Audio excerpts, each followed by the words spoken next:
Assalamualaikum warahmatullahi wabarakatuh. Perkenalkan, nama saya Enrique Zulkarnain Siregar. Nah, di video kali ini kita akan mewawancarai petani tentang komoditas padi yang ada di sini. Masalah apa saja yang dihadapi para petani dalam membudidayakan padi. Nah, petani yang akan kita wawancarai itu bernama Bapak Jakaria, atau biasa sering disebut di sini dengan panggilan Bapak Jaka. Bapak Jaka berlokasi di Pasar 7 Martubung. Nah, Bapak ini bersedia untuk kita tanya-tanya tentang masalah padi ini. Mari kita simak lanjut videonya.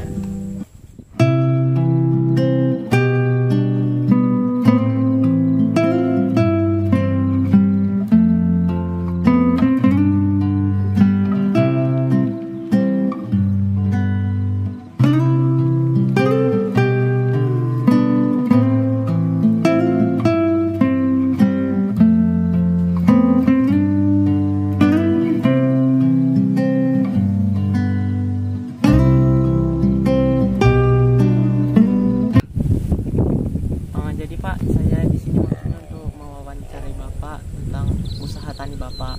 Sebelumnya saya berbicara dengan Bapak siapa? Dengan Bapak Jakaria. Bapak Jakaria, sering dipanggil siapa Pak di sini? Jaka. Bapak Jaka. Bapak Jaka, alamatnya di mana Pak Jaka? Pasar 7 Martubung, Pematang Joha. Pasar 7 Martubung.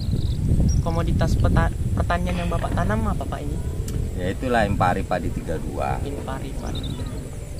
Kenapa Bapak memilih Impari 32 ini Pak? Karena kan gini, dia kan kadang kumpulan anaknya tuh banyak gitu. Lagiapun dia padinya pun nggak tinggi-tinggi kali. Kadang kan kalau padi tinggi kan dia kadang kalau musim hujan itu tumbang atau segala macam lah gitu. Sebelum penanaman, pengelolaan lahan yang Bapak lakukan ini seperti apa? Nah, jadi kok awalnya itu ya kita jetor lah dulu kan. Kita jetor, kita balikkan itu tanah semua. Udah gitu kita baru buat pembibitan. Nah, pembibitan yang kita buat udah gitu nanti kira-kira usia umur 21 hari udah bisa kita tanam di lahan. Untuk masalah awal penanaman ini Pak, biasanya kendala di awal penanaman ini apa aja? Kendalanya nggak ada, kalau mulai awal tuh nggak ada kendala, nggak ada. Dia yang mulai ada kendala itu sekitar umur 2 minggu atau 3 minggu ke depan. Nah itulah mulai hama datang. Lah, kalau mulai tanam itu belum.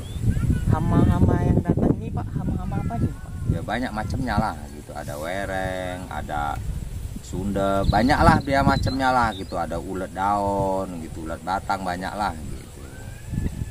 Jadi dalam pengendalian hama ini Bapak biasanya menggunakan pestisida apa ini Pak? Pestisidanya kadang kan kita buat di situ bustok ya kan, obat uletnya sama obat sundepnya kita campur lah, bustok sama lanet kadang ya kan, kadang bekra, banyak lah macamnya, desi segitulah kita campur aja 3 macam itu jadi satu, itulah kita semprotkan gitu.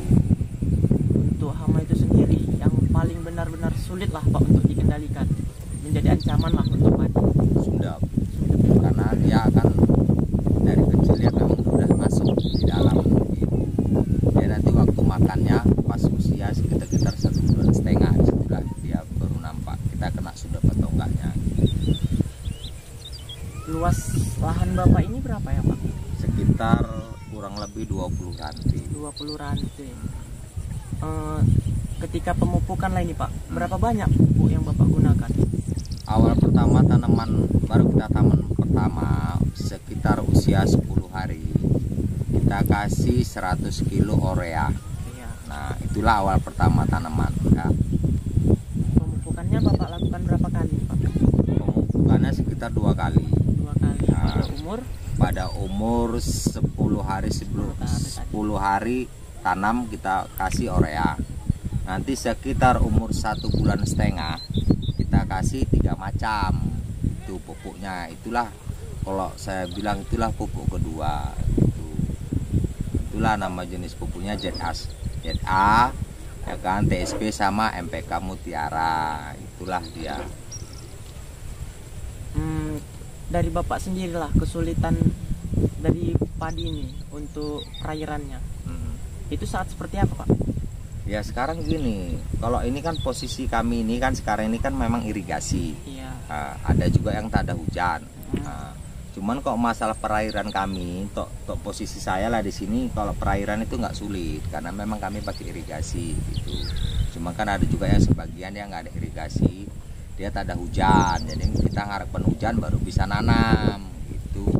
Tapi kalau ini memang posisi kami di sini, istilahnya memang dia ada irigasinya lah gitu. Kemudian Pak, setelah penanaman padi ini kan ada tanaman-tanaman liar yang juga ikut tumbuh. Nah, itu biasa tanaman liar seperti apa Pak? Kalau itu kan kadang dia banyak juga jenisnya. Ada yang rumput padi-padian kita bilang kan, ada eceng gitu, ada rumput benta laut, banyaklah dia macamnya gitu. Itu pun usia ada tumbuhnya itu sekitar usia 4 minggu gitu, sebulan lah udah mulai dia timbul kan, gitu. Pengendaliannya Pak? Pengendaliannya kalau memang itu sawah kita nih airnya itu cukup, Ya. cukup lah, dia nggak keringan, kita bilang itu rumput nggak bakalan tumbuh gitu. Jadi lah kalau memang tumbuh biasanya pengendalian seperti apa? Pengendaliannya ya udah kita rumput lah gitu, kita panggil orang, kita upahkan gitu. Pengendalian mekanik. Iyalah, istilahnya kita panggil orang kan, dia suruh ngerumput gitulah. Jadi kemudian Pak, dari Bapak sendiri lah, keluh kesah Bapak sebagai petani terhadap pemerintah kita yang ada di Indonesia ini, apa yang harus diperhatikan pemerintah untuk para petani-petani? Ya udah, makan itu maksudnya gini aja, udah tolong diperhatikan aja lah gitu. Petani ini macam mana kan, memang itu kan bahan pokok dia, gitu aja lah saya minta, udah tolong diperhatikan petani gitu, istilah dimakmurkan gitu dia ya kan. Karena apapun ceritanya ya gitu tadi, itu memang bahan pokok ya gitu. Kok seper nggak ada petani, ya maaf katanya apa yang mau kita makan kan gitu ya kan. Iya, Karena memang dia bahan pokok ya, tolong diperhatikan gitu, macam mana lah gitu kan. Kalau awak kan orang-orang bawahan istilahnya, ya nanam padi tanam ya kan gitu, gitu ajanya gitu, nggak perlu yang macem-macem lah gitu maksudnya kan. Pak, sampai di sini aja wawancara kita. Terima kasih ya Pak untuk ketersediaan waktunya. Nah ya oke, sama-sama. Dari hasil wawancara kita tadi, kita dapat menarik kesimpulan bahwa masalah yang dihadapi para petani masih terlalu banyak, seperti serangan hama dan serangan tanaman liar, gulma-gulma liar seperti padi-padian, rumput teki-tekian, dan lain-lain. Hama yang paling sulit dikendalikan yaitu adalah sundep yang berletak di tengah-tengah batang padi yang memakan tanaman padi, sehingga tanaman tersebut akan patah dan membusuk. Jadi tanaman padi itu akan gagal. Terima kasih telah menonton. Sampai jumpa di pertemuan berikutnya. Saya Emre Zulkarnain Siregar. Saya mohon undur diri. Assalamualaikum warahmatullahi wabarakatuh. See you.